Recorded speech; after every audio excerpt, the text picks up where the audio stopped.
Bismillah, Assalamualaikum warahmatullahi wabarakatuh. Innal hamdalillahi ta'ala nahmaduhu wa nasta'inuhu wa nastaghfiruh wa natubu ilaihi wa na'udzu billahi min shururi anfusina wa sayyiati a'malina. Man yahdihillahu fala mudilla lahu wa man yudlil fala hadiyalah. Wa asyhadu an la ilaha illallah wahdahu la syarika lah. Wa asyhadu anna Muhammadan abduhu wa rasuluhu la nabiyya wa la rasula ba'dah. Qala Allah Ta'ala, ya ayyuhalladzina amanu ittaqullaha haqqa tuqatih wa la tamutunna illa wa antum muslimun. Wa qala Allah Ta'ala, ya ayyuhan nasu ittaqu rabbakumul ladzi khalaqakum min nafsin wahidah wa khalaqa minha zawjaha wa batha minhuma rijalan katsiran wa nisaa'a واتقوا الله الذي تساءلون به والأرحام إن الله كان عليكم رقيبا. وقال الله تعالى يا أيها الذين آمنوا اتقوا الله وقولوا قولا سديدا يصلح لكم أعمالكم ويغفر لكم ذنوبكم ومن يطع الله ورسوله فقد فاز فوزا عظيما. أما بعد فإن أصدق الحديث كتاب الله وخير الهدي هدي محمد صلى الله عليه وسلم وشر الأمور محدثاتها فإن كل محدثة في الدين بدعة وكل بدعة ضلالة وكل ضلالة في النار. معاشر المسلمين والmuslimat, hadirin dan hadirat yang semoga dimuliakan oleh Allah Jalla fi'ulah. Pertama-tama marilah kita senantiasa panjatkan puja dan puji syukur kita kepada Allah Rabbul Izzati wal Jalalah atas segala limpahan karunia yang telah Allah berikan kepada kita, sehingga kita bisa menunaikan kewajiban yang telah Allah wajibkan kepada kita dan juga bisa mengamalkan ibadah-ibadah yang Allah syariatkan kepada kita semuanya. Kemudian tidak lupa salawat serta salam semoga selalu terlimpahkan, tercurahkan kepada suri tauladan kita, panutan kita, baginda tercinta Nabi Muhammad sallallahu alaihi wasallam, dan kepada seluruh keluarganya serta kepada seluruh sahabat-sahabatnya radhiyallahu taala anhum dan orang-orang yang mengamalkan sunnahnya serta meninggalkan larangannya hingga hari kiamat nanti tiba. Ma'asyiral muslimin wal muslimat rahimani wa rahimakumullah.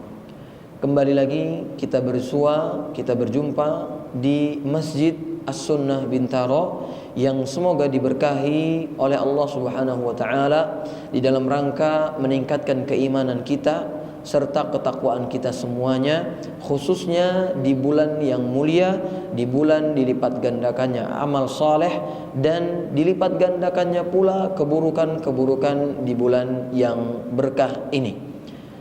Akan tetapi jamaah sekalian rahimani wa rahimakumullah, sebelum kita melanjutkan pembahasan kita tentang kitab yang dikarang oleh guru kita Al-Ustaz Dr. Firanda Dirja hafizahullah taala, maka marilah kita senantiasa mengingat nikmat yang telah Allah berikan kepada kita, khususnya kenikmatan bisa bertemu bersua dengan bulan Ramadan yang berkah ini.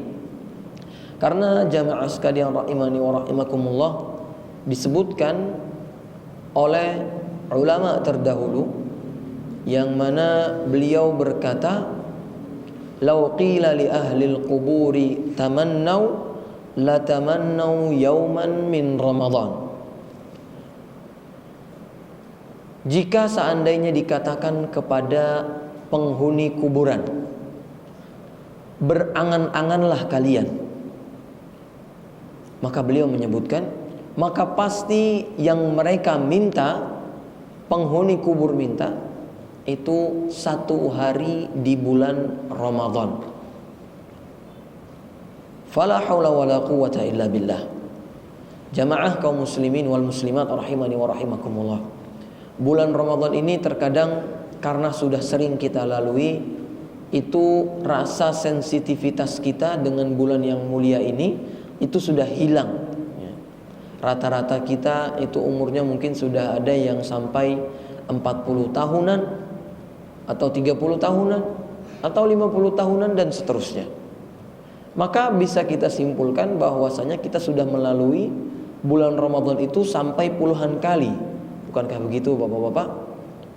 Maka terkadang kita merasa bulan Ramadan itu biasa aja. Padahal Nabi SAW itu memberikan kabar gembira kepada para sahabatnya ketika mereka mendatangi bulan Ramadan. Sebagaimana yang seringkali disampaikan oleh para khutbah, para asatid, para muballigh, para da'i. Mereka menyebutkan hadis Nabi SAW, "Atakum Ramadan syahrun mubarak." Telah datang kepada kalian bulan Ramadan, syahrun mubarak, bulan yang diberkahi. Maka sudah sejatinya, sudah selayaknya kita sebagai mukmin itu bergembira, bukan malah sebaliknya, merasa biasa saja, atau na'udzubillah ada yang merasa lesu dan lain seterusnya. Karena sejatinya di bulan ini amalan soleh itu akan Allah lipat gandakan, dan semua pintu surga dibuka lebar-lebar oleh Allah Subhanahu wa taala, dan pintu-pintu neraka pun ditutup oleh Allah Subhanahu wa taala, dan para syayatin dan gembong-gembongnya pun dikunci sama Allah Subhanahu wa taala. Maka sudah sepatutnya dan selayaknya kita bergembira dengan hadirnya bulan Ramadan, dan kita masuk ke dalam bulan Ramadan dengan penuh berharap kepada Allah Subhanahu wa taala agar kita menjadi hamba yang dibebaskan dari neraka setiap harinya. Karena kata Nabi sallallahu alaihi wasallam, "Walillahi utaqa minan nar wa dzalika kulla lailah." Dan bagi Allah setiap malam bulan Ramadan itu ada yang dicatat sama Allah Subhanahu wa taala terbebas dari api neraka. Maka rugi bagi kita semua yang melewati bulan-bulan Ramadan ataupun hari-hari di bulan Ramadan itu dengan amalan soleh yang sedikit, atau na'udzubillah malah tidak beramal soleh sama sekali. Maka jamaah sekalian rahimani wa rahimakumullah, ada hadis Nabi SAW yang diriwayatkan oleh Imam Bukhari dan juga Imam Muslim. Hadisnya menarik, akan tetapi kita bisa mengambil faidah, yaitu kata Nabi SAW, "La yuldaghul mu'minu min juhrin wahidin marratain." Sesungguhnya seorang mukmin itu tidak pantas terjatuh ke dalam lubang yang sama dua kali. Kalau jatuh ke dalam lubang satu kali ini wajar, karena khilaf, karena kesalahan, karena keteledoran dan lain seterusnya. Akan tetapi kalau masuk ke dalam lubang yang sama, di tempat yang sama, di waktu yang sama dua kali, ini berarti tandanya ada kesalahan yang terus-menerus dilakukan atau teledor yang selalu diulangi. Maka jamaah sekalian rahimani wa rahimakumullah, mari di bulan yang mulia ini, di bulan yang Allah berkahi ini, kita kurangi kemaksiatan, kita tingkatkan ibadah kita kepada Allah Subhanahu wa taala. Jangan sampai kesalahan-kesalahan yang sudah berlalu diulang lagi. Padahal doa kita di bulan Ramadan yang lalu itu kencang, ya. Entah itu dengan semoga Allah jadikan kita ibadahnya makin kuat ataupun dan lain seterusnya. Tapi rugi kalau kita mengulangi bulan Ramadan pada kesempatan kali ini dengan tidak memaksimalkan potensi yang telah Allah berikan kepada kita semuanya. Maka jamaah sekalian rahimani wa rahimakumullah, ingat, seorang mukmin itu tidak akan terjatuh ke dalam lubang yang sama sebanyak dua kali. Maka jangan sampai kita terlena dengan godaan-godaan syaitan, bisikan-bisikan syaitan. Ah, tenang aja, kamu nanti tobatnya di 10 terakhir aja. Ngapain dari sekarang? Santai, nanti masih ada 10 hari terakhir. Santai, nanti masih ada malam Lailatul Qadar. Santai, waktu masih panjang. Akan tetapi jamaah sekalian rahimani wa rahimakumullah, al-mautu atin wa kullu atin qarib. Sesungguhnya yang namanya kematian itu pasti akan datang, dan yang namanya sesuatu yang pasti akan datang itu dekat. Maka jamaah sekalian rahimani wa rahimakumullah, bisa jadi ini Ramadan terakhir kita nggak ada yang tahu. Maka maksimalkan dengan sebaik mungkin kesempatan yang telah Allah berikan kepada kita, baik itu dengan menggunakannya untuk betul-betul beribadah kepada Allah dan untuk meninggalkan kemaksiatan karena Allah Subhanahu wa taala. Maka jamaah sekalian rahimani wa rahimakumullah, semoga dengan hadirnya kita di majelis ini Allah catat di sisinya hingga menjadi penolong bagi kita semua di hari kiamat nanti kelak. Jamaah kaum muslimin rahimani wa rahimakumullah wal muslimat.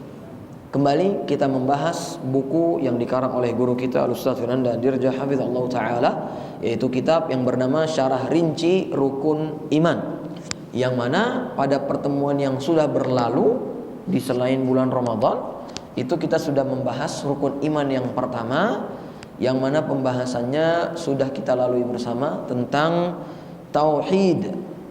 Dan kalau kita mau menyebutkan bahwasanya disebutkan oleh para ulama, tauhid itu mengesahkan Allah itu terbagi menjadi 3 macam jenisnya. Meskipun tidak melulu harus 3 macam, terserah. Yang penting intinya satu, yaitu mengesahkan Allah Subhanahu wa ta'ala. Dan kita sudah mempelajari tentang tauhid ar-rububiyah, dan juga kita sudah masuk ke dalam tauhid al-uluhiyah. Adapun tauhid rububiyah adalah kita mengesahkan Allah di dalam perbuatan-perbuatan yang khusus hanya untuk Allah Subhanahu wa ta'ala, seperti penciptaan, seperti kepengaturan alam semesta, seperti kepemilikan seutuhnya. Maka tidak pantas bagi kita menduakan atau menyekutukan Allah di dalam perbuatan-perbuatan yang khusus hanya untuk Allah Subhanahu wa ta'ala.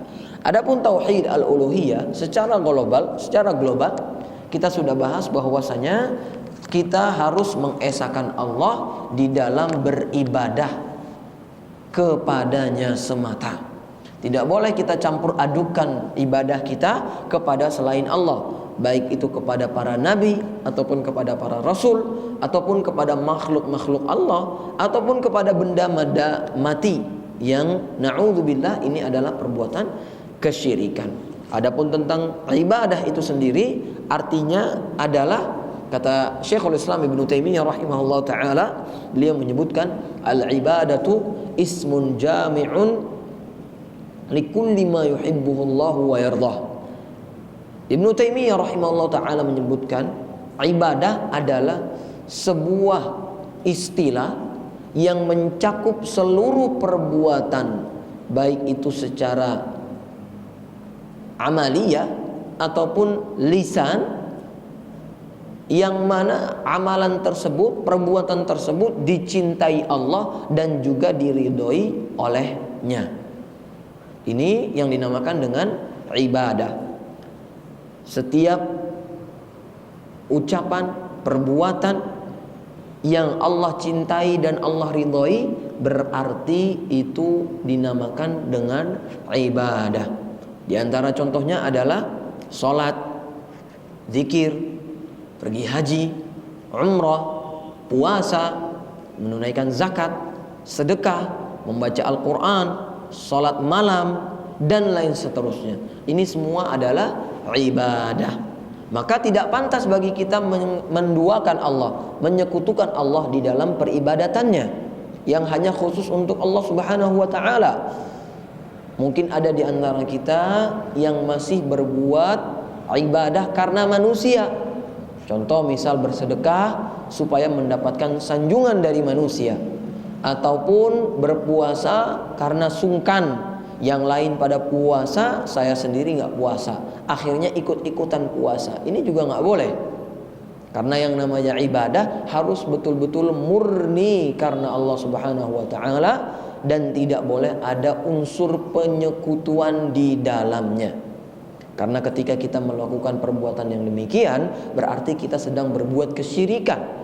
Dan adapun dosa orang yang berbuat kesyirikan adalah Allah tidak akan ampuni perbuatannya tersebut. Sebagaimana Allah Subhanahu wa ta'ala firmankan, innallaha la yaghfiru an yushraka bihi wa yaghfiru ma duna dzalika liman yasha. Sesungguhnya Allah tidak mengampuni dosa orang yang berbuat kesyirikan, dan Allah akan mengampuni dosa selain kesyirikan bagi siapa saja yang Allah kehendaki. Maka jamaah sekalian rahimani wa rahimakumullah, hendaknya kita betul-betul mengesahkan Allah di dalam perbuatan ibadah kita. Jangan sampai ada unsur kesyirikan sedikit pun di dalam ibadah tersebut. Karena sejatinya ketika kita berbuat ibadah kemudian kita menyekutukan Allah di dalamnya, maka amalan tersebut tidak akan diterima, dan amalan yang lain pun akan Allah gugurkan begitu saja. Dan pelaku kesyirikan jikalau dia tidak bertaubat, maka akan kekal di neraka. Na'udzubillah, tsumma na'udzubillah. Maka jamaah sekalian rahimani wa rahimakumullah, kita lanjutkan pembahasan kita yang sudah sampai di kitab Syarah Rinci Rukun Iman, yang bagi yang membawa buku mungkin bisa dibuka bukunya halaman 198, ataupun yang tidak membawa buku bisa dilihat dari aplikasi yang dimiliki atau yang dibuat oleh Al-Ustaz Firanda Dirja hafizallahu taala, Bekal Islam ya. Di situ bisa jamaah sekalian download, bisa berjamaah sekalian unduh kitab beliau Syarah Rinci Rukun Iman dan kitab-kitab beliau yang lainnya. Yang mana kita sudah sampai pada pembahasan urgensinya tauhid al-uluhiyah. Urgensi tauhid al-uluhiyah. Yang pertama beliau sebutkan, sesungguhnya intisari dakwah para nabi adalah menyeru kepada tauhid dan menjauhkan manusia dari segala bentuk kesyirikan. Nah, ini betul jamaah sekalian rahimani wa rahimakumullah. Dari zamannya umat-umat terdahulu, baik itu Nabi Saleh ataupun Nabi Nuh ataupun Nabi Hud ataupun Nabi Ibrahim sampai Nabi Muhammad SAW, semua intisari dakwah mereka satu, yaitu mentauhidkan Allah Subhanahu wa taala. Di sini beliau sebutkan, apakah para nabi tidak membahas tauhid rububiyah? Maka jawabannya, mereka membahasnya. Akan tetapi intisari dakwah mereka adalah mentauhidkan Allah di dalam beribadah. Karena sejatinya orang-orang musyrikin, khususnya di zaman Nabi SAW, itu mereka tahu Allah yang menciptakan mereka, Allah yang memberikan rizki, Allah yang memiliki segala sesuatu. Tapi mereka hanya beribadah, meyakini Allah itu pencipta mereka, tapi ketika mereka beribadah, mereka masih menyembah kepada selain Allah. Sebagaimana contohnya seringkali kita baca di dalam sirah Nabi SAW, ketika mereka bertawaf di Ka'bah, itu di dalam lingkaran Ka'bah itu, di mataf itu ada berhala-berhala mereka, yang mana setiap kabilah atau setiap kaum itu punya sesembahan masing-masing. Berarti mereka tahu bahwasanya Allah adalah pencipta mereka, tapi ketika beribadah mereka palingkan ibadah tersebut kepada selain Allah Subhanahu wa taala. Ya. Ataupun di dalam kondisi kesulitan mereka memalingkan ibadah tersebut kepada selain Allah Subhanahu wa taala. Maka jamaah sekalian rahimani wa rahimakumullah, ini pentingnya kita mempelajari tauhid al-uluhiyah. Kenapa? Karena ini adalah intisari dakwah para anbiya. Ya. Jadi nggak ada malunya kita membahas tauhid sampai bosan, tauhid lagi. Kenapa? Karena dengan tauhidlah seseorang bisa diselamatkan dari kobaran api neraka. Jamaah sekalian rahimani wa rahimakumullah. Maka nggak boleh kita bosan dengan pembahasan tauhid, pembahasan uluhiyah, pembahasan rububiyah, pembahasan asma wa sifat. Karena ini yang akan menuntun kita ke surga Allah Subhanahu wa taala. Kata Allah Subhanahu wa taala di dalam surat An-Nahl ayat 36, Allah Subhanahu wa taala berfirman, "Wa laqad ba'atsna fi kulli ummatin rasulan an i'budullaha wajtanibut taghut." Dan sesungguhnya telah kami utus setiap rasul atau setiap umat itu satu rasul, satu utusan. Untuk apa? Untuk beribadah hanya kepada Allah dan menjauhi taghut. Faminhum man hadallah, dan di antara mereka ada yang Allah beri petunjuk dikarenakan dakwah yang disampaikan oleh para nabi tersebut atau para rasul tersebut. Wa minhum man haqqat 'alaihimud dhalalah, 'alaihid dhalalah, dan di antara mereka ada pula yang sudah jelas kesesatan bagi mereka. Fasiru fil ard, maka berjalanlah kalian semua di atas muka bumi. Fanzuru kaifa kana 'aqibatul mukadzibin, dan lihatlah oleh kalian bagaimana hukuman yang Allah berikan kepada orang-orang yang mendustakan ayat-ayat Allah dan Rasulnya. Maka jamaah sekalian rahimani wa rahimakumullah, ini adalah intisari dakwah dari para nabi-nabi terdahulu, yaitu mentauhidkan Allah, mengesakan Allah di dalam setiap peribadatan. Ya. Dan di sini beliau menyebutkan lagi, membawakan ayat Allah Subhanahu wa taala dalam surah Al-Mu'minun ayat 23. Rasulullah Allah Subhanahu wa taala berfirman, "Wa laqad arsalna Nuhan ila qaumihi faqala ya qaumi ibudullaha ma lakum min ilahin ghairuh afala tattaqun." Dan sungguh telah kami utus Nuh alaihi salam kepada kaumnya, dan beliau berkata, "Wahai kaumku, sembahlah Allah semata, beribadahlah kalian kepada Allah Subhanahu wa taala. Ma lakum min ilahin ghairuh." Sesungguhnya tidak ada Tuhan yang berhak diibadahi dengan benar kecuali hanyalah Allah Subhanahu wa taala untuk kalian. Apakah kalian tidak bertakwa kepadanya? Dan di ayat Allah yang lain, di surat Al-A'raf ayat 73, Allah Subhanahu wa taala mengutus kepada kaum Tsamud Nabi siapa? Nabi Saleh. Nabi Saleh, "Wa ila Tsamud akhahum Salihah qala ya qaumi ibudullaha ma lakum min ilahin ghairuh." Dan sungguh kami telah mengutus kepada kaum Tsamud saudara mereka sendiri, yaitu Saleh alaihi salam, "Ani'budullah, ya qaumi ibudullah, wahai kaumku, beribadahlah kalian kepada Allah, sembahlah Allah. Sesungguhnya tidak ada Tuhan yang pantas untuk disembah kecuali hanyalah Allah Subhanahu wa taala." Maka jamaah sekalian rahimani wa rahimakumullah, inilah dakwah yang disampaikan oleh para nabi-nabi terdahulu. Adapun dakwahnya iblis laknatullah alaih dan para syayatin, para setan, itu sebaliknya. Mereka menyeru kepada menyekutukan Allah Subhanahu wa taala di dalam beribadah. Maka jamaah sekalian rahimani wa rahimakumullah, jangan sampai kita mau dengan rayuan bujukan iblis laknatullah alaih, yaitu kita memalingkan ibadah kepada selain Allah Subhanahu wa taala. Yang kedua di antara urgensi mempelajari tauhid al-uluhiyah adalah tauhid uluhiyah itu mengandung tauhid rububiyah dan tauhid asma was sifat. Sesungguhnya tauhid uluhiyah itu mengandung tauhid rububiyah dan tauhid asma was sifat. Kata beliau, ini dikarenakan yang berhak disembah adalah yang esa dalam rububiyah dan esa di dalam asma was sifat. Ya. Jadi ketika kita mentauhidkan Allah, sejatinya kita sedang bertauhid rububiyah dan tauhid asma was sifat. Keliru kalau ada orang yang mengatakan saya sudah bertauhid dengan tauhid al-uluhiyah yang seutuhnya, tapi mereka tidak mengakui Allah adalah penciptanya, Allah adalah yang mengatur alam semesta, Allah adalah yang memiliki segala sesuatu, Allah itu maha esa di dalam nama-nama dan sifat-sifatnya. Maka keliru ya.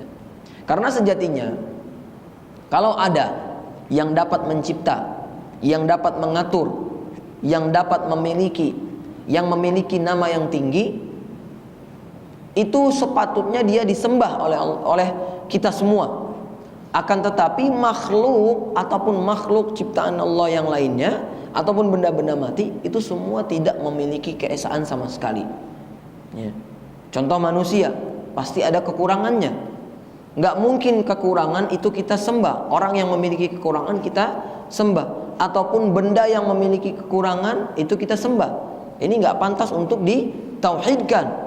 Akan tetapi yang pantas untuk ditauhidkan adalah yang mulia, yang esa, yang maha sempurna, yang tidak memiliki kekurangan sama sekali, yang mengetahui baik itu perkara yang hadir ataupun yang gaib. Inilah yang pantas kita sembah. Adapun selain itu maka tidak pantas untuk disembah. Maka orang yang mentauhidkan Allah dengan tauhid uluhiyah, sejatinya dia sudah bertauhid dengan rububiyah dan tauhid asma was sifat. Ini adalah urgensi tauhid yang kedua. Adapun yang ketiga jamaah sekalian rahimani wa rahimakumullah, Allah menciptakan jin dan juga manusia untuk bertauhid al-uluhiyah. Allah menciptakan jin dan juga manusia melainkan hanya untuk bertauhid dengan tauhid al-uluhiyah. Ya. Tadi sudah kita jelaskan secara singkat, tauhid uluhiyah adalah kita mengesahkan Allah di dalam peribadatan kepadanya semata. Ya.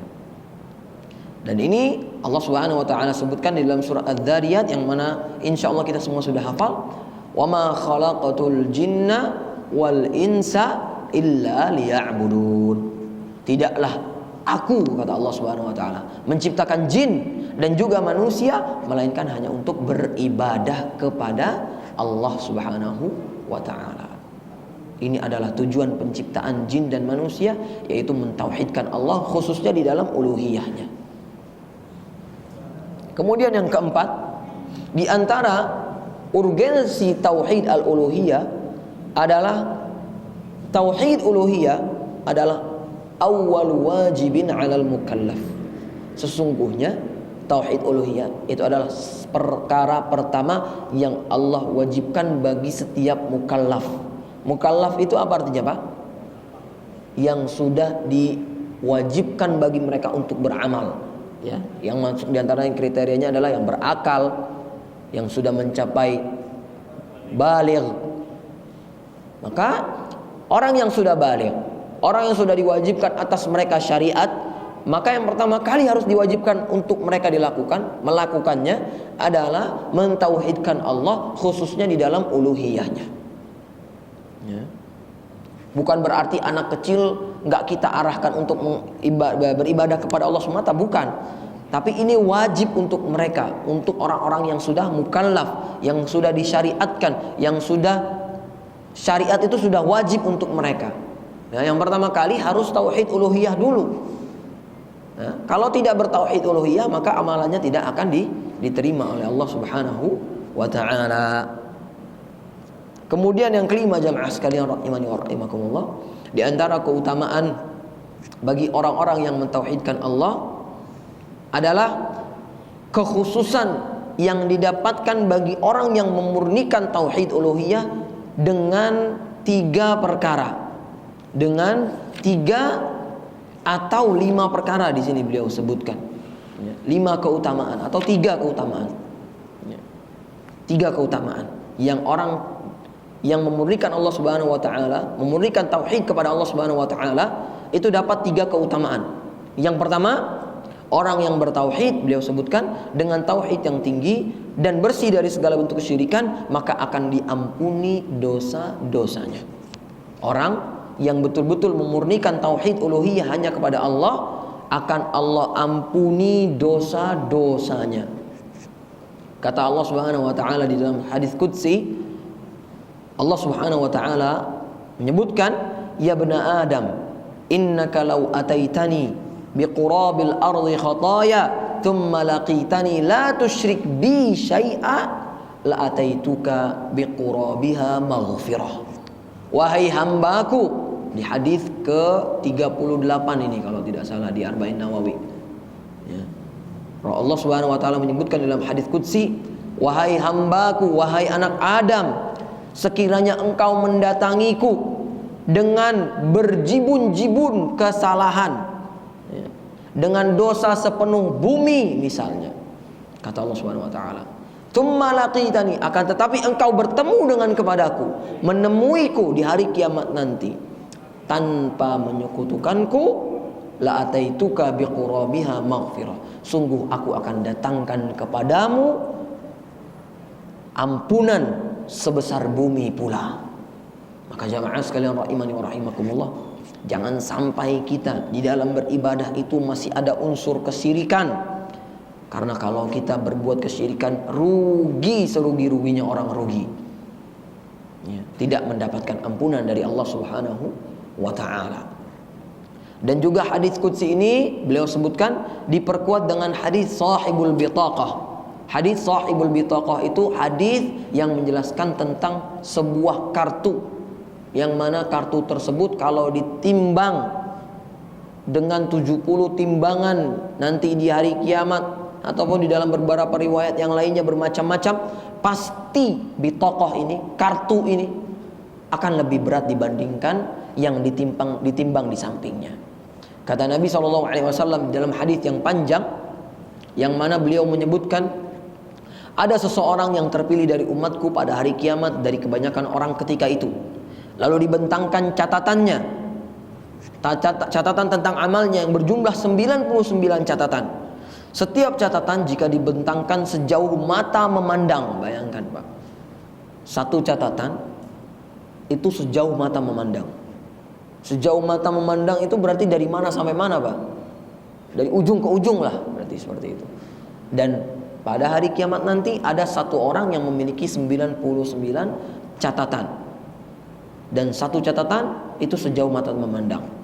Setiap catatan, kemudian Allah Subhanahu wa taala menanyakan kepadanya, "Apakah engkau mengingkari sedikit pun dari catatanmu ini?" Kemudian yang memiliki catatan tersebut menjawab, "Tidak sama sekali wahai Rabbku." Lalu Allah bertanya kembali, "Apakah yang mencatat ini telah berbuat zalim kepadamu?" Kemudian yang ditanya pun menjawab, "Tidak ya Rasulullah, tidak ya Allah Subhanahu wa taala." Lalu ditanyakan pula, "Apakah engkau punya uzur atau ada kebaikan di sisimu?" Kemudian dipanggillah laki-laki tersebut dan ia berkata, "Tidak." Allah pun berfirman, "Sesungguhnya ada kebaikanmu yang masih kami catat, dan sungguh tidak akan ada kezaliman atasmu hari ini." Lantas dikeluarkanlah satu bitaqah, satu kartu tadi yang bertuliskan syahadat la ilaha illallah wa anna Muhammadan Rasulullah abduhu wa rasuluh. Lalu ia bertanya, "Apa pengaruh kartu ini jika dibandingkan dengan catatan-catatanku yang penuh dengan dosa tadi ya Allah?" Allah berkata kepadanya, "Sesungguhnya engkau tidak akan dizalimi." Lantas diletakkanlah catatan-catatan dosa di salah satu daun timbangan, dan kartu la ilaha illallah di timbangan lainnya. Ternyata daun timbangan tersebut mengalahkan daun timbangan yang di dalamnya terdapat catatan-catatan dosa tadi. Maka jamaah sekalian rahimani wa rahimakumullah, ini pentingnya kita mempelajari tauhid, dan kita betul-betul mentauhidkan Allah Subhanahu wa taala, betul-betul mengesahkan Allah Subhanahu wa taala di dalam peribadatannya. Karena dilihat dari hadis ini jamaah sekalian rahimani wa rahimakumullah, meskipun dosa kita sebanyak buih di lautan, sebesar langit dan bumi, tapi ketika kita memiliki kartu satu kartu, yaitu kartu syahadat la ilaha illallah Muhammadan abduhu wa rasuluh, maka niscaya kartu tadi yang kita miliki itu akan mengalahkan dosa-dosa yang kita miliki. Akan tetapi jangan sampai kita terlalu bersandar, terlalu yakin, terlalu pede bahwasanya kita akan diwafatkan oleh Allah Subhanahu wa taala dalam kondisi bertauhid. Jangan terlalu pede. Ibadah harus terkumpul 3 perkara: ar-raja, al-khauf, dan juga al-mahabbah. 3 unsur harus terpenuhi. Kita harus betul-betul takut kepada Allah, kita harus betul-betul berharap kepada Allah, dan kita betul-betul harus mencintai Allah di dalam menunaikan ibadah tersebut. Jangan sampai timpang, karena kata para ulama, 3 perkara ini itu ibarat burung. Sayap sebelah kanan adalah ar-raja, berharap. Sayap sebelah kiri adalah al-khauf, rasa takut. Dan kepalanya, badannya adalah mahabbah. Kalau salah satunya hilang, apakah burung tersebut akan bisa terbang? Maka jawabannya tidak. Maka harus sempurna 3 perkara ini. Jangan sampai kita terlalu pede, "Oh santai aja Ustadz, saya akan bertauhid." Siapa yang bisa menjamin ketika nanti di hari kiamat antum dikatakan sebagai orang yang bertauhid? Nggak ada yang menjamin. Betapa banyak orang yang sudah beramal soleh, ternyata di akhir hayatnya Allah tutup dirinya dengan perbuatan kemaksiatan, khususnya perbuatan kesyirikan. Akan tetapi betapa banyak pula orang yang sudah bermaksiat kepada Allah sepanjang umurnya. Ternyata di akhir hayatnya Allah tutup kehidupannya dengan bertaubat. Hingga akhirnya masuklah dia ke dalam surga. Maka jamaah sekalian rahimani wa rahimakumullah, 3 perkara harus terkumpul. Ar-raja, berharap. Yang kedua adalah al-khauf, rasa takut. Dan yang ketiga adalah mahabbah. 3 perkara ini harus terkumpul dalam seorang hamba ketika beribadah kepada Allah Subhanahu wa ta'ala. Maka jamaah sekalian rahimani wa rahimakumullah, karena sejatinya setiap kita itu memiliki bitokoh masing-masing, kartu masing-masing. Tapi setiap kita memiliki kualitas kartu bitokoh tersebut berbeda-beda. Ada orang yang cuman modal bitokohnya itu hanya mengucapkan kalimat la ilaha illallah Muhammadur Rasulullah, tapi nggak tahu kandungan isinya, tapi nggak tahu syarat-syarat la ilaha illallah dan lain seterusnya. Padahal di dalamnya harus terkumpul unsur-unsur merealisasikan la ilaha illallah tersebut. Ya. Maka jamaah sekalian rahimani wa rahimakumullah, jangan sampai kita memiliki kartu bitokoh tersebut tapi masih ada kekurangan di dalam memahami kalimat la ilaha illallah Muhammadun Rasulullah. Ya. Ada orang yang mengaku sudah bertauhid, sudah mengakui bahwasanya Rasulullah adalah nabinya, tapi dia masih enggan untuk menunaikan ajaran-ajaran yang disampaikan oleh Nabi Shallallahu Alaihi Wasallam. Ini berarti palsu, berarti berkurang kadar bitokohnya tadi, kadar kartunya tadi, kekuatan kartu saktinya tadi berkurang. Tapi semakin seseorang berilmu, semakin seseorang belajar, pasti semakin bagus kadar kualitas kartu bitokoh la ilaha illallah Muhammadur Rasulullahnya tadi. Maka jamaah sekalian rahimani wa rahimakumullah, hendaknya kita belajar agar kita tidak terjatuh ke dalam kesalahan di dalam memahami tauhid Allah Subhanahu wa taala. Kemudian di antara keutamaan bagi orang yang memurnikan tauhid uluhiyahnya hanya kepada Allah adalah orang yang bertauhid pasti akan mendapatkan syafaat dari Rasulullah Sallallahu Alaihi Wasallam di hari kiamat nanti. Karena kata Nabi Sallallahu Alaihi Wasallam ketika beliau ditanya oleh Abu Hurairah radhiyallahu taala anhu, beliau ditanya, man as'adun nasi bi syafa'atika yaumal qiyamati ya Rasulullah. Wahai Rasulullah, siapakah manusia yang paling bahagia untuk mendapatkan syafaatmu di hari kiamat ya Allah? Maka Nabi SAW pun menjawab, as'adun nas bi syafaati yaumal qiyamah man qala la ilaha illallah khalisan min qalbihi. Maka kata Nabi SAW, orang yang paling bahagia untuk mendapatkan syafaatku adalah orang yang mengucapkan kalimatut tauhid la ilaha illallah khalisan min qalbihi, ikhlas di dalam hatinya. Maka jamaah sekalian rahimani wa rahimakumullah, kalimat la ilaha illallah ini memang mudah untuk diucapkan, tapi untuk diamalkan masih banyak orang yang tergelincir di dalamnya. Karena betapa banyak orang yang mengatakan la ilaha illallah tapi memahaminya pun salah. Sebagaimana beliau sebutkan di dalam kitabnya ini, orang-orang Asy'ariyah, beliau menyebutkan bahwasanya pengertian la ilaha illallah itu adalah tidak ada yang mencipta kecuali hanya Allah. Lihat, ini keliru.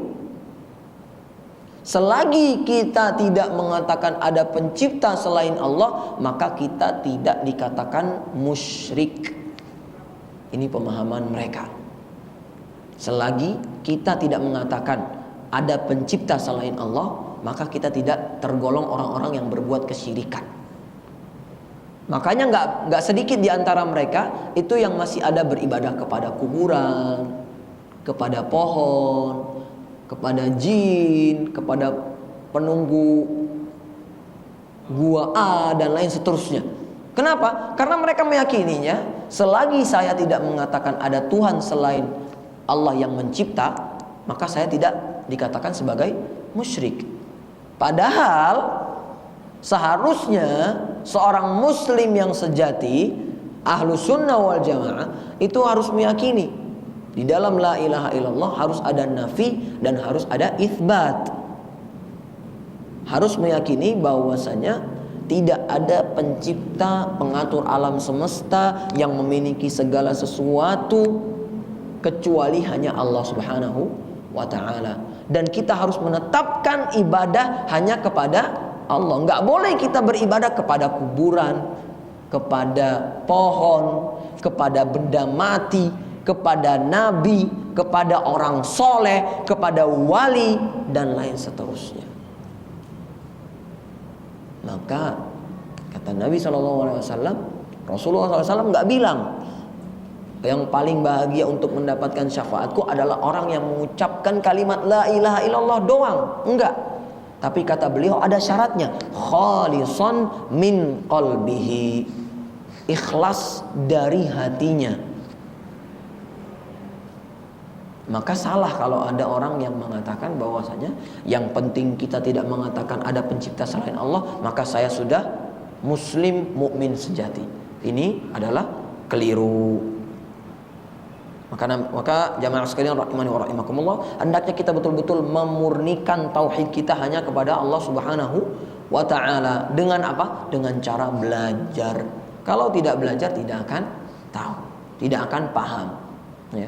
Jadi jangan bosan dengan mempelajari pelajaran tauhid ataupun akidah, ya. Ini penting karena masih banyak di antara kita yang tergelincir di dalam kesalahan, khususnya di dalam bab akidah, bab keyakinan.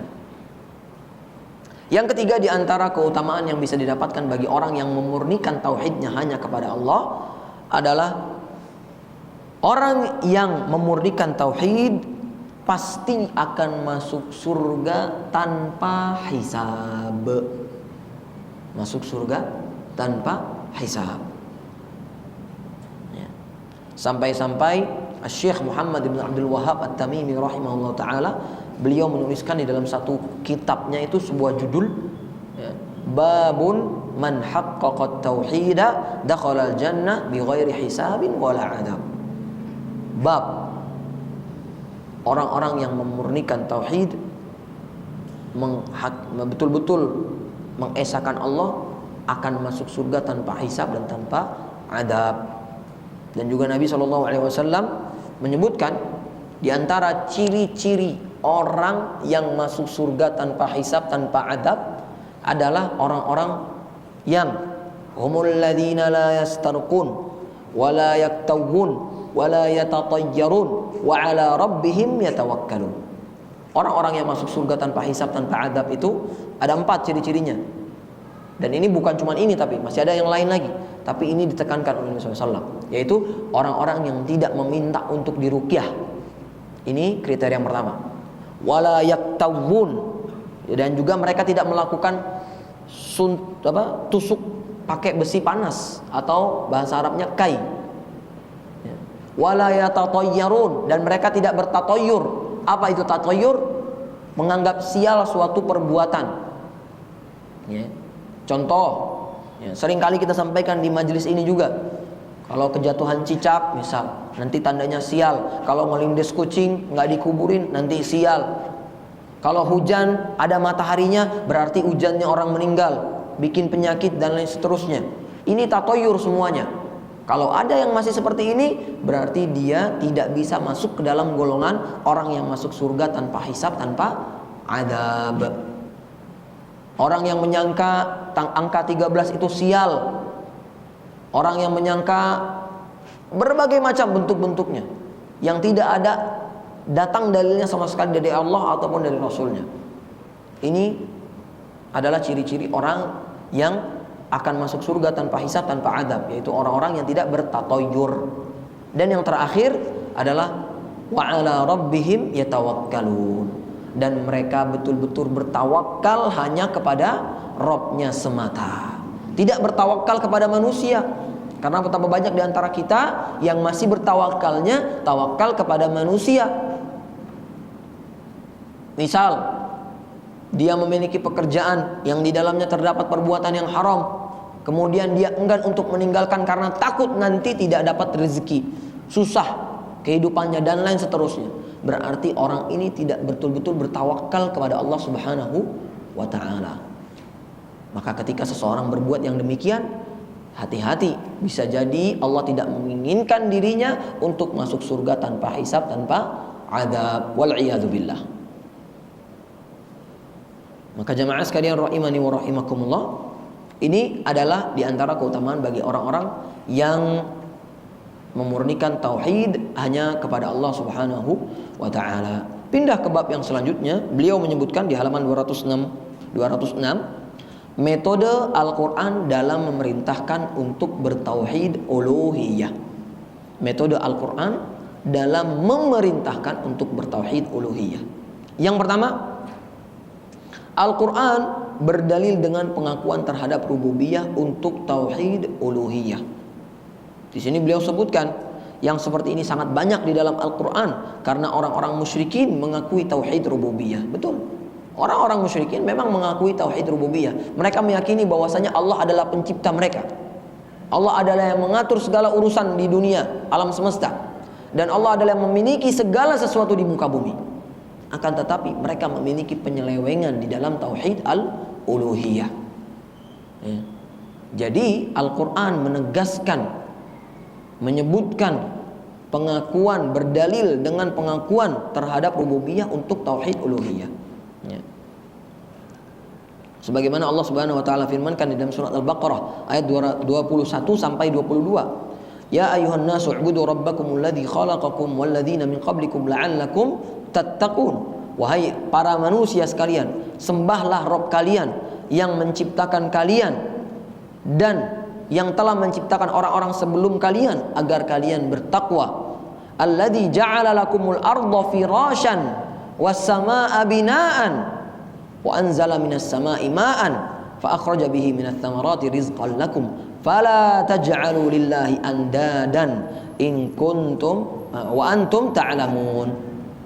Yang mana Allah sudah menciptakan untuk kalian, menjadikan untuk kalian bumi untuk tidur dan langit-langit sudah menjadi bangunan, dan juga Allah telah menurunkan hujan dari langit.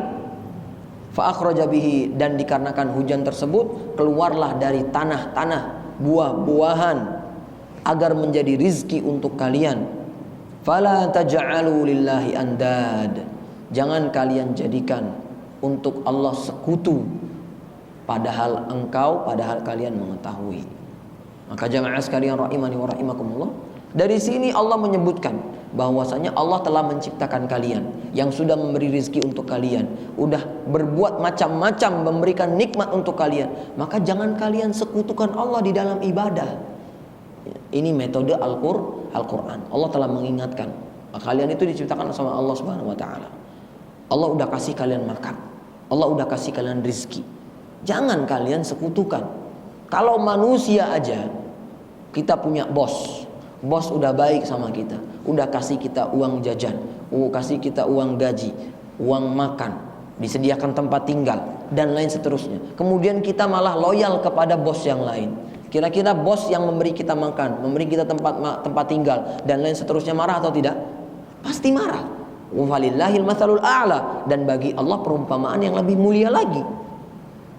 Allah sudah kasih kita semua perkara, maka jangan kita memalingkan ibadah kepada selain Allah Subhanahu wa taala. Ini cara Al-Qur'an untuk memerintahkan bertauhid uluhiyah.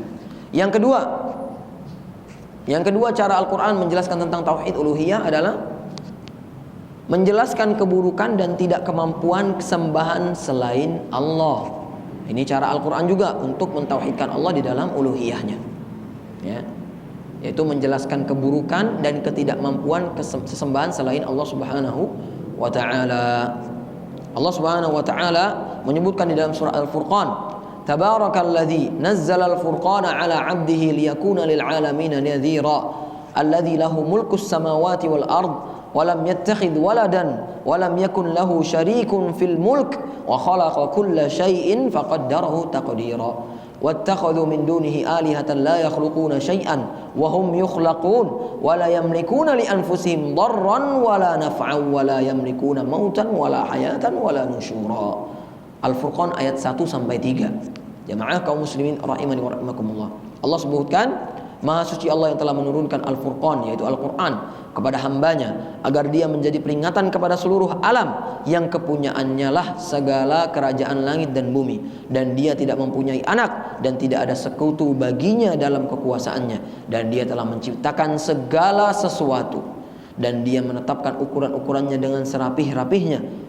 Kemudian mereka mengambil Tuhan-Tuhan selain Allah untuk disembah, yang mana Tuhan-Tuhan itu tidak menciptakan apapun, tidak, bahkan mereka sendiri pun diciptakan, dan tidak kuasa untuk menolak suatu kemudaratan dari dirinya, dan tidak pula untuk mengambil suatu manfaat apapun, dan mereka tidak bisa mematikan sesuatu dan tidak bisa pula untuk membangkitkan sesuatu. Ini Allah sebutkan 6 kelemahan sesembahan selain Allah. Mereka tidak bisa menciptakan, tidak bisa menghidupkan, tidak bisa mematikan, tidak memiliki manfaat sedikit pun, tidak bisa menolak mudarat sedikit pun. Bahkan mereka sendiri pun diciptakan. Ini cara Al-Quran untuk mengesahkan Allah di dalam uluhiyah. Jadi dijelasin, ini tuh buruk, ini tuh salah. Kok kalian bisa menyembah berhala, menyembah patung, menyembah sapi, menyembah pohon, menyembah dewa, padahal mereka sendiri pun diciptakan, mereka sendiri pun gak bisa ngapa-ngapain. Kok bisa kalian beribadah kepada sesuatu yang tidak memiliki kekuatan sedikit pun? Ini gak masuk akal gitu. Jadi Allah Subhanahu wa ta'ala mengajak makhluk yang diciptakan olehnya untuk betul-betul berfikir ya. Di dalam surat yang lain Allah Subhanahu wa ta'ala menyebutkan ketika Nabi Ibrahim mendakwahi bapaknya ya, di dalam surat Maryam ayat 42, idz qala li abihi ya abati lima ta'budu ma la yasma'u wa la yubsiru wa la yughni 'anka syai'a. Ingatlah kalian tatkala Ibrahim mendakwahi ayahnya, wahai ayahku, kenapa engkau menyembah, beribadah kepada sesuatu yang tidak mendengarmu, kemudian tidak bisa melihatmu, dan dia juga tidak bisa menolong dirimu sedikit pun, wahai ayahku? Kenapa? Ini cara Allah Subhanahu wa ta'ala untuk menyadarkan hambanya untuk betul-betul mentauhidkan Allah Subhanahu wa ta'ala, khususnya di dalam beribadah. Maka jamaah sekalian rahimani wa rahimakumullah, ini adalah perkara yang kedua yang dibawakan oleh Al-Quran di dalam menjelaskan tentang tauhid al-uluhiyah. Yang ketiga, di antara metode yang Al-Quran gunakan atau Allah sampaikan di dalam menegaskan tentang tauhid uluhiyah adalah Allah mengingatkan kaum musyrikin Arab bahwa mereka ketika dalam kondisi genting mereka bertauhid ya.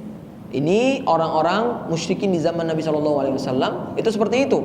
Di dalam kondisi lapang mereka menyekutukan Allah, tapi ketika di waktu susah, di waktu genting, di waktu sulit, mereka kembali kepada Allah Subhanahu wa ta'ala, sebagaimana Allah sebutkan di dalam surat Al-Ankabut ayat 65 ya. Tatkala Allah Subhanahu wa ta'ala menyebutkan, فَإِذَا رَكِبُوا فِي الْفُلْكِ دَعَوُا اللَّهَ مُخْلِصِينَ لَهُ الدِّينَ فَلَمَّا نَجَّاهُمْ إِلَى الْبَرِّ إِذَا هُمْ يُشْرِكُونَ. Ketika mereka naik kapal, mereka berdoa kepada Allah dengan memurnikan ketaatan kepadanya. Kemudian ketika tadi di tengah-tengah lautan mereka sudah diombang-ambing oleh ombak dan lain seterusnya, itu mereka berdoa kepada Allah. Tapi ketika sudah sampai di pinggiran, sudah sampai di tepi pantai, kembali mereka menyekutukan Allah Subhanahu wa ta'ala. Nah, kemudian beliau menyebutkan, oleh karenanya di zaman kakeknya Nabi Muhammad, ketika Raja Abraha datang ingin menghancurkan kota Mekah, mereka orang-orang musyrikin kemana? naik ke atas, ke dataran tinggi. Supaya apa? Supaya nggak ikut dihancurin sama Abroha. Ketika itu Abroha ingin menghancurkan Ka'bah. Ya. Akhirnya mereka berdoa, meminta kepada Allah Subhanahu Wa Taala. Ya.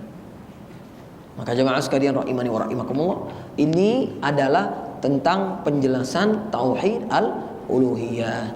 Dan sudah selesai kita di dalam membahas tauhid uluhiyah pada rukun iman yang pertama, yaitu beriman kepada Allah. Masuk kita sekarang ke dalam pembahasan tauhid yang ketiga, yaitu tauhid al-asma was sifat. Tauhid al-asma was sifat. Ya. Tauhid asma was sifat secara ringkas, secara global, itu kita mengesahkan Allah di dalam nama-namanya dan sifat-sifatnya yang baik, yang esa, yang mulia. Ini secara ringkas. Ya. Dan ini adalah pembahasan yang juga tidak kalah penting dibandingkan pembahasan tauhid rububiyah ataupun tauhid uluhiyah. Ya. Dan juga ketika seseorang memahami tauhid asma wa sifat, itu hidupnya akan lebih tenang. Nggak akan mendapatkan gundah gulana dan lain seterusnya. Ya. Di sini beliau sebutkan urgensi memahami tauhid asma wa sifat. Ya. Yang pertama, kenapa pemahaman atau pelajaran tentang tauhid asma wa sifat itu penting adalah ketika kita mempelajari tauhid asma wa sifat, berarti kita sedang mempelajari tentang bagaimana cara beriman kepada Allah Subhanahu wa taala. Ya. Ini penting. Dan iman kepada Allah itu pembahasannya tentang beriman tentang wujud Allah, beriman tentang rububiyahnya Allah, beriman tentang uluhiyahnya Allah, dan beriman tentang tauhid asma wa sifatnya Allah Subhanahu wa taala. Yang kedua, di antara urgensi memahami tauhid asma wa sifat adalah dengan mendalami asma wa sifat, maka seseorang akan semakin mengenal Rabb-nya. Semakin kita tahu tentang Allah, baik itu dari nama-namanya ataupun dari sifat-sifatnya, semakin kita akan mengenali siapa sejatinya Allah Subhanahu wa taala. Ya. Sebagaimana pepatah yang sering diucapkan oleh orang Indonesia, apa? Tak kenal maka tak sayang. Nggak mungkin seseorang sayang dengan sesuatu atau dengan orang yang lainnya kalau nggak kenal. Walillahil matsalul a'la, dan bagi Allah lah perumpamaan yang lebih tinggi. Ya. Kalau dengan manusia saja kita tak kenal maka tak sayang, harusnya dengan Allah Subhanahu wa taala kita harus lebih mengenal siapa Allah Subhanahu wa ta'ala. Karena sejatinya ketika seseorang beribadah, seseorang mengetahui Allah dengan sebenar-benarnya, maka dia pasti akan beribadah dengan baik, dan dia tidak akan merasakan kegelisahan di dalam hatinya, karena dia tahu Allahnya maha agung, maha sempurna, maha bijaksana, maha mengetahui segala sesuatu, yang memiliki hikmah dan lain seterusnya. Yang ketiga, barang siapa yang mengenal Allah, maka akan meningkat kualitas ibadahnya, sehingga ia akan mencapai derajat ihsan. Ya. Ketika seseorang mengetahui siapa itu Allah, maka dia akan semakin bagus ibadahnya. Dan ketika seseorang beribadah kepada Allah, itu ada 3 tingkatan, sebagaimana yang sudah kita jelaskan pertemuan sebelum-sebelumnya. Ya. Tatkala seseorang masuk ke dalam agama Islam, itu dia yang pertama, dia masuk kepada tingkatan muslim. Kemudian setelah itu dia semakin rajin, semakin taat, semakin mengetahui tentang Allah, naik dia kepada derajat mukmin. Dan semakin seseorang belajar tentang Allah, mengetahui tentang Allah, memahami asma dan sifatnya Allah, itu dia akan naik ke atas, yaitu tingkatan muhsin. Seorang yang muhsin sudah pasti mukmin dan juga muslim. Akan tetapi seorang yang mukmin belum tentu dia muhsin. Apalagi seorang yang muslim, belum tentu dia mukmin, belum tentu dia muhsin. Semakin seseorang berilmu, semakin dia menaiki derajat tersebut. Ya. Apa itu ihsan? Apa itu muhsin? Adalah seseorang beribadah seolah-olah dia sedang melihat Allah. Dan kalau sekiranya dia tidak bisa berandai-andai seolah dia melihat Allah, maka dia meyakini bahwasanya Allah melihat dirinya. Ini adalah orang yang ihsan. Karena betapa banyak orang yang beragama Islam, dia mengaku beragama Islam tapi tidak menunaikan kewajibannya sebagai orang yang beragama Islam. Dan juga ada orang yang mengaku mukmin, ternyata dia masih percaya kepada selain Allah. Contoh, masih meyakini batu akik akan memberikan dia manfaat, bisa menolak bala ataupun jimat-jimat, ataupun masih mendatangi dukun, percaya kepada penyihir dan lain seterusnya. Ini bukan mukmin. Ini bukan mukmin. Ya. Akan tetapi semakin seseorang belajar tentang asma, nama-nama dan juga sifat-sifat Allah, pasti dia akan sampai kepada derajat muhsin atau ihsan. Kemudian jamaah sekalian rahimani wa rahimakumullah, ada perkataan yang bagus di sini beliau sebutkan, man kana billahi a'raf kana minhu akhwaf wa li'ibadatihi atlab wa an ma'siyatihi ab'ad. Ya, dicatat jamaah sekalian, barang siapa yang semakin mengenal Allah, maka ia akan semakin takut kepada Allah, dan dia pasti akan semakin semangat untuk beribadah kepada Allah, dan semakin pula dia jauh dari kemaksiatan. Orang yang semakin mengenal Allah, pasti dia akan semakin takut kepada Allah. Dan ketika dia sudah semakin takut kepada Allah, pasti dia akan semakin semangat untuk beribadah kepada Allah, dan semakin takut untuk berbuat kemaksiatan kepada Allah. Berarti ketika seseorang tidak tahu kepada Allah, tidak tahu tentang Allah, maka dia tidak akan takut kepada Allah, dan dia akan semakin jauh dari beribadah kepada Allah, dan dia semakin sering untuk berbuat kemaksiatan kepada Allah Subhanahu wa ta'ala. Maka dari perkataan ini bisa kita cek jamaah sekalian, ketika kita masih berbuat kemaksiatan, berarti tandanya kita masih tidak mengenal siapa itu Allah.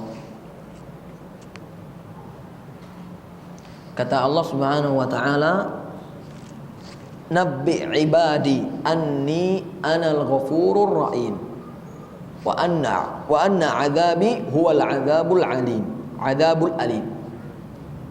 Berikanlah kabar kepada umatku, kepada hambaku, sesungguhnya aku itu Maha Pengampun lagi Maha Penyayang, dan azabku itu sangat pedih. Kebanyakan di antara kita cuman meyakini bahwasanya Allah itu penyayang, Allah itu pengampun, Allah itu begini dan begitu, yang bagus-bagusnya doang. Tapi dia nggak tahu bahwasanya Allah itu azabnya sangat pedih, sangat berat, sangat kejam. Ketika Allah ingin mengazab hambanya, maka sulit bagi hamba tersebut untuk lari dari azab tersebut. Maka na'udzubillah jamaah sekalian rahimani wa rahimakumullah, penting bagi kita semua untuk mempelajari siapa itu Allah, bagaimana nama-nama Allah, bagaimana sifat-sifat Allah. Apakah nama Allah dan sifat Allah sama dengan makhluknya? Kalla wa alfi kalla. Tidak, sekali-kali tidak. Nama Allah, sifat Allah tidak boleh disamakan dengan makhluknya. Maka jamaah sekalian rahimani wa rahimakumullah, penting bagi kita untuk mempelajari tentang tauhid al-asma was sifat. Jamaah kaum muslimin rahimani wa rahimakumullah, adapun tentang kaidah-kaidah dalam memahami nama-nama Allah, itu akan kita bahas pada pertemuan berikutnya insyaallah ta'ala. Akan tetapi sebelum kita beranjak, harus kita ketahui bahwasanya kita tidak boleh menyamakan Allah dengan makhluknya. Nama, sifat boleh sama, tapi hakikatnya nggak boleh sama. Misal, kata Allah Subhanahu wa ta'ala, wa qalatin nasara yadullahi maghlulah. Dan orang-orang Nasara itu berkata, sesungguhnya tangan Allah itu terbelenggu. Kan tetapi Allah melanjutkan, ghullat aidihim, sesungguhnya tangan mereka lah yang terbelenggu. Bal yadahu mabsutatani, sesungguhnya tangan Allah itu terbentang luas.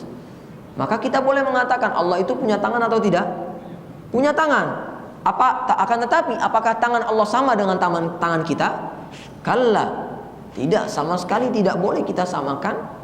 Allah memiliki tangan seperti kita. Jadi jangan kita bayangkan Allah itu punya tangan, oh berarti tangan Allah sama kayak kita, punya jari dan lain seterusnya. Enggak, tangan kita ini enggak sempurna. Karena betapa banyak orang-orang di luar sana yang tangannya pun hilang, putus dan lain seterusnya. Akan tetapi tangan Allah tidak demikian. Ya, cukup kita mengetahui bahasanya Allah memiliki tangan, akan tetapi kaifiyatnya tidak boleh kita awang-awang, nggak boleh kita pikirin. Ya. Contoh yang lain, Allah memiliki ilmu, kita manusia juga memiliki ilmu. Akan tetapi apakah sama ilmu kita dengan ilmu Allah Subhanahu wa ta'ala? Maka jawabannya tidak sama. Ilmu Allah tidak didahului dengan ketidaktahuan. Akan tetapi manusia didahului dengan ketidaktahuan. Sebagaimana Allah Subhanahu wa taala sebutkan, wallahu akhrajakum min butuni ummahatikum la ta'lamuna syai'a. Sesungguhnya Allah mengeluarkan kalian dari perut-perut ibu-ibu kalian tidak dalam kondisi tidak mengetahui sesuatu apapun. Ini ilmunya manusia. Akan tetapi ilmunya Allah tidak demikian.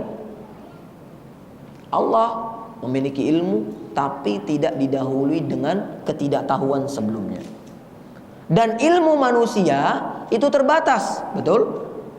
Misal, sekarang nih Pak, kita tahu di jalan situ ada orang-orang naik mobil dan motor. Tapi kita tahu nggak berapa orang yang naik mobil dan motor di jalan itu? Nggak tahu. Akan tetapi ilmu Allah tidak demikian. Allah tahu berapa mobil di situ, berapa motor yang lewat, ada pohonan apa di situ, ada tumbuhan apa di situ, ada hewan apa di situ dan lain seterusnya. Lihat, jamaah sekalian rahimani wa rahimakumullah.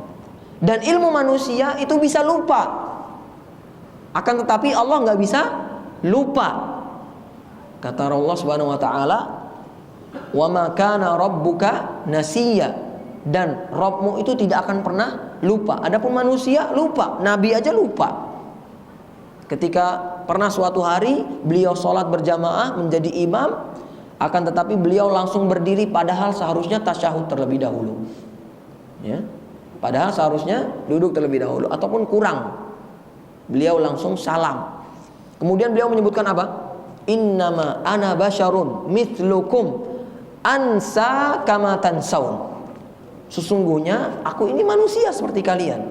Aku juga bisa lupa sebagaimana kalian lupa. Lihat, nabi aja bisa lupa. Maka nggak boleh kita menyamakan Allah dengan makhluknya. Karena kata Allah Subhanahu wa taala dalam surah Asy-Syura ayat 11, "Laisa kamitslihi syai'un wa huwas samiul basir." Sesungguhnya Allah itu tidak ada yang bisa menyerupainya. Tidak ada makhluk apapun yang dapat menyerupai Allah. Dan Allah maha melihat lagi maha mendengar. Maka jamaah sekalian rahimani wa rahimakumullah, insyaallah pada pertemuan berikutnya akan kita bahas tentang kaidah-kaidah di dalam memahami asma wa sifat, nama-nama dan sifat-sifatnya Allah Subhanahu wa taala. Kurang lebihnya ini yang dapat kami sampaikan. Semoga apa yang kami sampaikan bisa bermanfaat untuk jamaah sekalian dan diri kami pribadi khususnya.